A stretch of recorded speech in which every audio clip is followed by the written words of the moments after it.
Hello everyone. Today we're here with my brand new Kubota X1100C UTV. I'm going to talk a little bit about the evolution of how I ended up purchasing a UTV, why I chose this model, and you'll also notice that I have a Boss XT V Plow on the front of the UTV, and I'm also going to talk about how I ended up choosing the Boss XT plow over a lot of the competition. Basically, when I started out, I was looking for something on my property basically to help me manage groundskeeping and whatever. And at first, it seemed like a golf cart. I wanted something with a bed or a box would work, gasoline powered. Something like a club car carry-all too, with a large bed in it.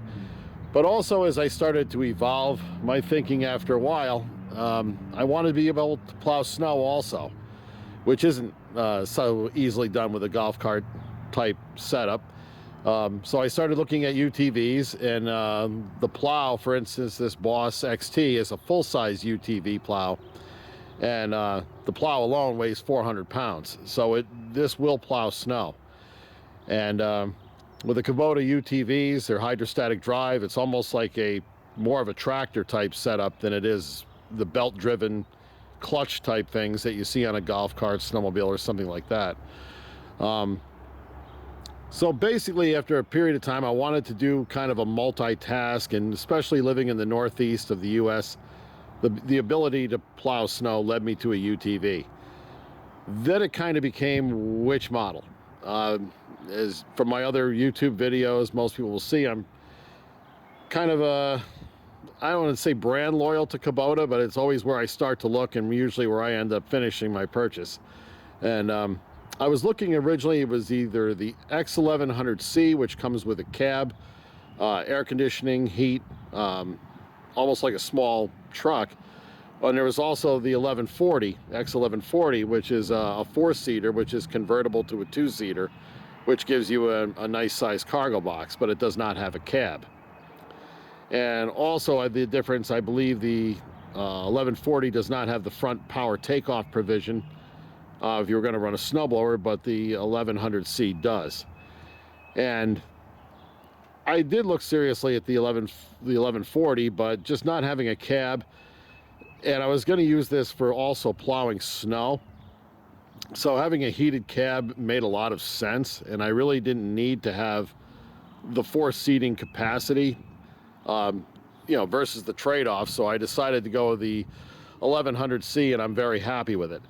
The buying experience for my 1100C was a lot better than I've seen on different forums. My dealer, who I've always been pretty loyal to, generally did a great job. I called, and just out of luck, actually, they had an orange one and a camouflage version, both coming in within 30 days, which I've seen other people have to wait months for these, and it was just luck of the draw, and I happened to be at the right place at the right time, and I bought the orange one. Basically, I ordered it and had a dealer installed fully loaded with pretty much every option, with the exception, I think, maybe of 3 options, which I'll get into. I absolutely love the aluminum rims. I think that makes the look of the UTV just over the black rims or the black steel rims. It just looks so bland. And I understand if you're buying it for farm use or construction use, the practicality of aluminum rims might not be a big draw, but for me, just the looks, the aesthetics, and pretty much I plan on taking care of this like I do all of my equipment. I fell in love with the look of the silver aluminum rims. As I kind of go around, I pretty much ordered it with every option. I did the side mirrors. I did the front LED lights up on the top. And there's the other side mirror. And I'm going to go around, and there's a story with the lights that I'll get to in a minute, but there's 2 rear work lights. There was 1, now there's 2, and there's also the beacon. I got the spray-in bed liner. I also put a tow hook on the back. You can see that in the shade. I left that over basically from what I was going to be snow plowing. I'll get to that also, in case I ever did get stuck. The removable screen on the back comes off. It's got a nice Jensen sound system. It's got the Sirius satellite radio, Bluetooth with microphone, heat, air conditioning. I did go with I had the hand throttle provision put in, because I guess this is not the type of vehicle that, it's not like a four-wheeler. You're not going to bebop down trails at 40 miles an hour. The top speed is around 20. But remembering what it is and what it's designed for as a workhorse, it's more of a, you have to think more of a tractor type chassis. It does have the hydraulic dump bed and pretty much every option. The rear view mirror. The only three options I decided not to get. I didn't do the backup alarm because I'm using this pretty much at my own property, my own residence. I just don't want to listen to it. In a commercial setting, a job site, sure. Or where you're working around a lot of other people, I could see maybe the merit of the backup alarm. There's also mud flaps. A mud flap kit you can buy for it. I opted against it because I talked to someone that did, and he described the mud flaps as being mud catchers. He said basically they do a great job of retaining all of the mud, where in this case, if you did go through mud or something, it ends up kind of going kicked out behind the vehicle and not necessarily stored underneath the vehicle or all in the wheel wells. So I decided against the mud flap provision. And you can get telematics with the UTV. Again, maybe on a job site or something, I could see, or if it was being used commercially and you wanted to disable the unit from your phone, the telematics might be something to consider. But just for me, there's not an evening goes by that this isn't under lock and key with an alarm system. So I decided not to do the telematics.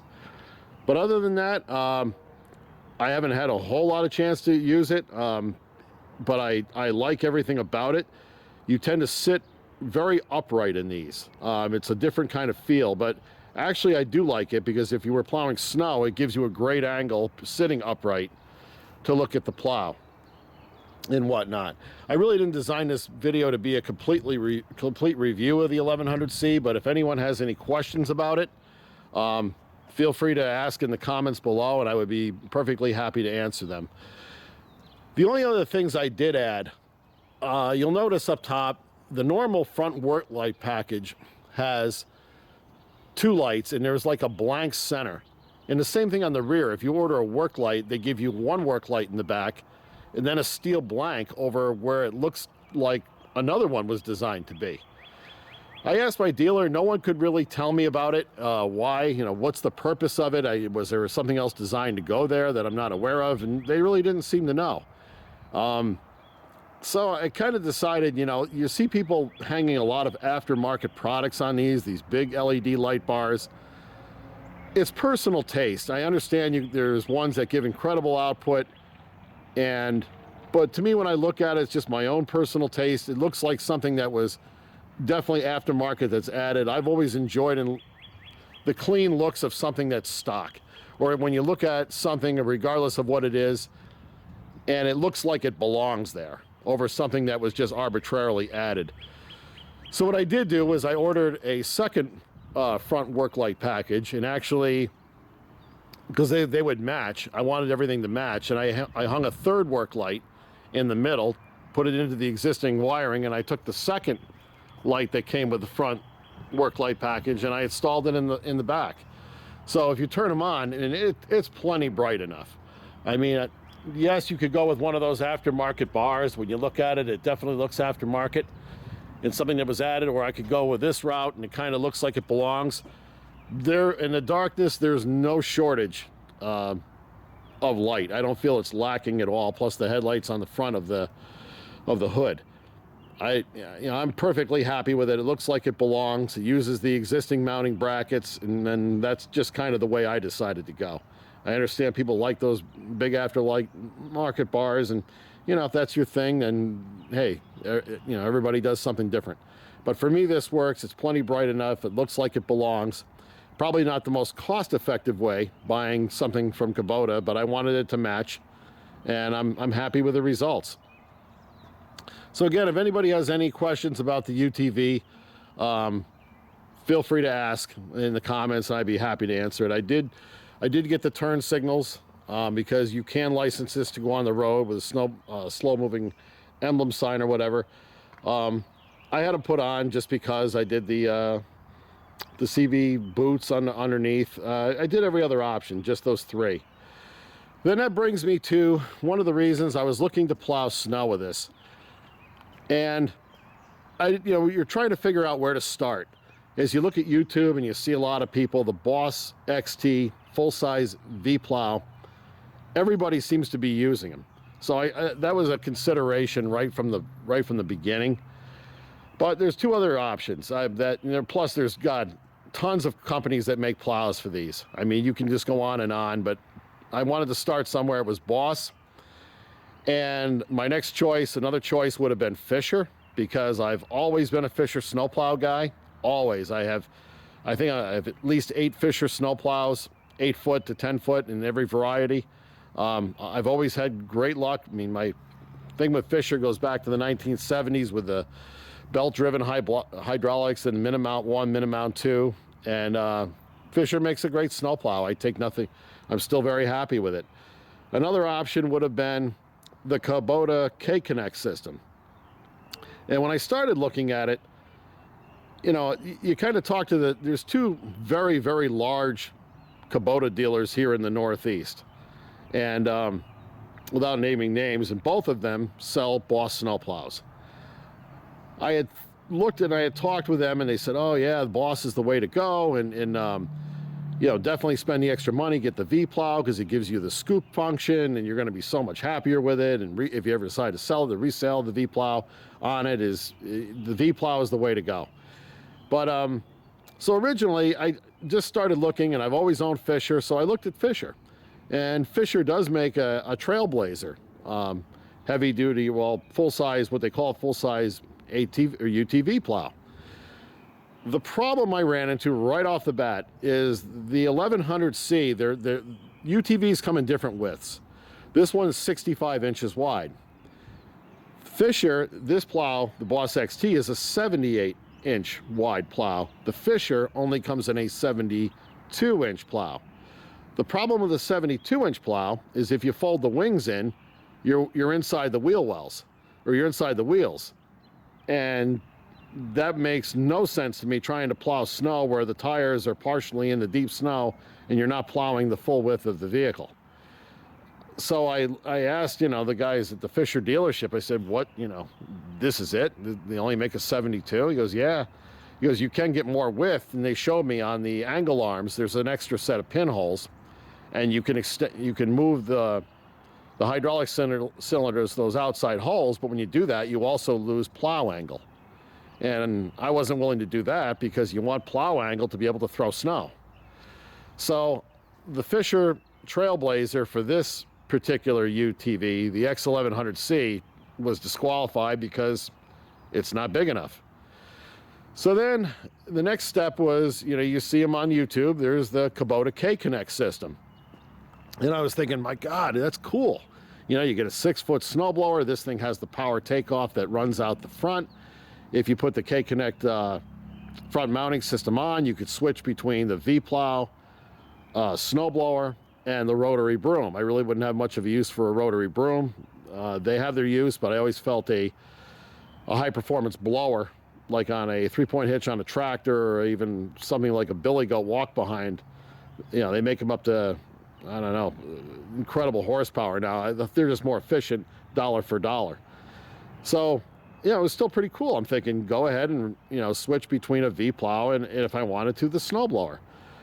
Well, the problem with the Kubota K-Connect for this Kubota customer, there was 2 major problems with it. One, it is astronomically expensive. I think the hitch was priced out, it was like $3,000. The snowblower is like $10,000, and the V-Plow, I didn't even go that far.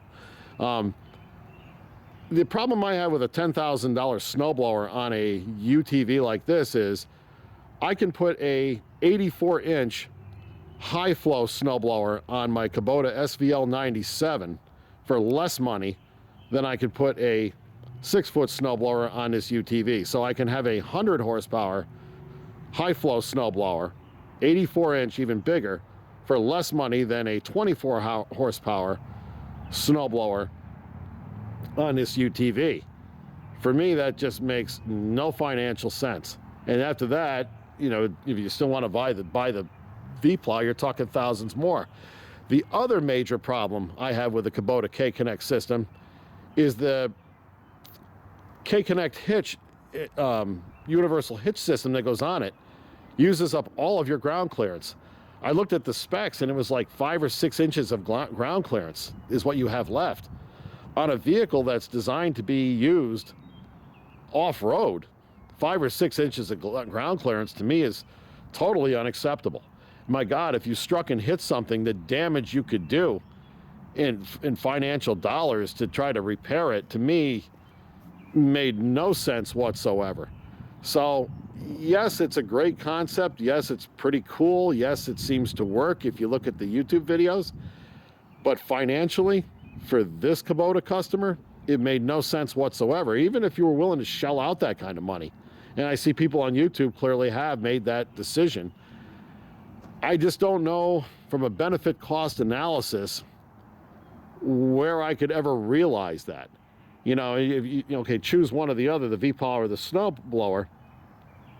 You know, snowblowers are great. They get rid of the snow, but they're also slow in the way, and especially, you know, if you put a, like an Erskine 2420 XT, an 84-inch on my SVL 97, that thing will go through anything, where I don't know, you know, the capacity of this little snowblower on here that's astronomically priced, it just didn't make any sense. So then, you know, I came back to why is everybody putting the Boss plows on these? And I understand Western has a great option as well. I know a guy that put a Western on this, extremely happy with it. I went to look at the Western at, it's the same company that owns Fisher, and they just weren't available, and you know, so I kind of lost. I went back to the Boss, the Boss comes in a 78-inch width, which is the correct size for a Kubota X1100C, because when it's folded, you can probably see it's beyond the wheel wells, which is what you want, beyond the tires. So you're not trying to, you know, drive or plow snow in deep snow, so to speak. Your plow path is covering your wheels. And there was a lot of things I liked about it. For one, with the Boss XT, I didn't lose hardly any of my ground clearance. With the Kubota K-Connect, yes, if you want to go to all the trouble of removing that entire system for the summer, sure, but if you're going to spend that kind of money, who wants to be committed to that reoccurring theme? So anyway, and there's a lot of things I liked about the Boss. I like the fact that there's the side, on the cutting edge, there's the side protectors to protect it against the curbs. I got this with all the options. I got it with the rubber flap. I got it with the shoe kit. And I bought the quick hitch, which is optional, but it comes with a toggle switch on the side, so electrically it kind of removes itself and takes itself off. I like the joystick. It's got a float mode. I really couldn't find any fault at all with the Boss XT. Now, they do make a plow light kit for the Boss XT. I didn't opt to do that, and the reason why, it's an either-or proposition. The lights that kind of come on them, and I talked to a guy that did it, they're LED, but they're kind of puny. And the toggle switch that goes on the dash is an either-or proposition. So if you turn on your plow lights, it's going to automatically shut off the lights on the hood. The problem is the lights on the hood, I found, or he was telling me, generate more light output than the little LEDs on the plow. So I decided to forego those. And but I'm very happy with it. When I first got it, my God, when you drop the plow, I thought it would just about go right through the blacktop or the concrete. There is an adjustment right on the back. It's a kind of a jam nut and a Allen head. And if you loosen the jam nut, tighten in the Allen head, you can control the descent when the plow drops. So I have it kind of setting down reasonably easy. At some point I might adjust it. My Boss experience was nothing like the Kubota purchasing experience. And most people, if you look at YouTube or some of the forums, will tell you the opposite. I had no problem buying the UTV. Got a I had a reasonable price for it. It was fairly good. And that was back in this past October. I'm now in May, here in 2022. The Boss Plow, when I went and I ordered it, there were none available anywhere I looked. I talked to the two big dealers that sell Kubota, that sell Boss here in the Northeast, and I also talked to a much smaller Boss dealer here in my hometown. And I was kind of questioning. They couldn't. Who do I buy it from? Do I buy it somebody that sells the Kubota UTV and actually installs them and used to doing it, or do I support, haul it out of state in most cases, or do I try to use the local hometown guys? They're a smaller dealer, but I figured, hey, with the parts and the warranty, I even had toyed with the idea of buying it and putting it on myself. I'm very capable of doing it, but for the warranty, if you put it on yourself, you're going to get warranted for the parts only if something goes wrong. Where if you have them install it, then they cover the install and everything. So really, you kind of have to, for the warranty, let somebody install it. So I decided to use the hometown people that basically sell Boss, which is different from the dealer that I bought the UTV from. The Boss was the most frustrating experience of almost anything I've bought in recent times. I ordered the Plow back in October. They said, no problem, you're going to have the thing for Thanksgiving. Okay, great. Start of winter, no problem. It just went on and on and on and on. And 6 months later, I had the UTV and I was waiting to get the Plow put on to actually do the video. And it just went on and in never land. Nothing but excuses. What what I was hearing was basically, yes, they're a steel manufacturing company, Boss, but the wiring harnesses were made in China. And due to the supply chain crisis or shortages, the wiring harnesses were probably sitting on a boat somewhere out in the Pacific and no one was getting them. But I think, and I can accept all of that. It's just the lack of being forthright, the lack of answers, whether it was the dealer I talked to or Boss themselves. It just, it's frustrating. I have an ethical problem with it because when there's somebody who's so quick to take your deposit, they're so quick to take your money, but then when you go to ask questions like after a couple months, hey, where's my Plow? They act like they're doing you a favor to even talk to you, and that's kind of the impression I walked away with. And the lady at Boss was very nice on the phone, but I told her it's frustrating. She goes, this is my first Boss experience. And she said, well, I hope this doesn't discourage you from a Boss product in the future. I said, well, there's two things that come to mind. I said, you get one chance to make a first impression. The other thing that comes to mind is kind of like going out to a restaurant. There's the old saying in the restaurant business, if you have a good meal, you tell 10 people. If you have a really bad meal, you tell 10. And that's not generally the way I think, but the lack of answers, I told her, was very frustrating for me. So basically, this Kubota UTV, I bought it for snow plowing also in my driveway. I have a very long driveway.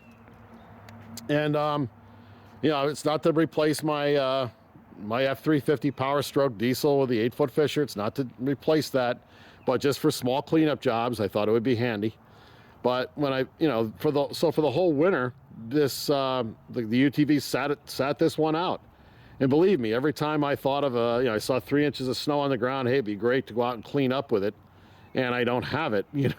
I told him I just got to put it right out of my mind, almost like it doesn't exist. And then, finally, almost 6 months later, they called me and said they had everything, they could mount it. So I hauled it to the dealer, the Boss dealer here in town, and they put it on. I think they did a pretty good job putting it on. And overall, I'm happy with it. I think I will be very happy with the Boss Plow on this. I like the way it's designed. I'm happy with the purchase. It's just I didn't, if I just had received some straight answers from Boss and my Boss dealer, I think regarding a realistic furnish and install date, I think I would have been a little happier with it. But it's frustrating. I'm glad it's over with. Am I ready to go buy another Boss Plow? not just yet. To make the switch from Fisher to another Boss, I don't know. And they have very similar products. But overall, I like it. I have to now wait 8 to 10 months to try it out until we get our next snowstorm or snowfall. But in the meantime, I can admire it. I'll be taking the plow off and using the UTV as a property management here on my property, and look forward to finally trying it out in the winter. I was confident. Worst case scenario, I thought I'd have the plow for, maybe the first of the year, January, and, have it for the winter. But, at least the warranty started the day it left my Boss dealer. So, I still have all of the 12 months of warranty, so we'll see. But I didn't. What I liked about Boss too, the plow guides come with it. Some of the other stuff from other manufacturers extra.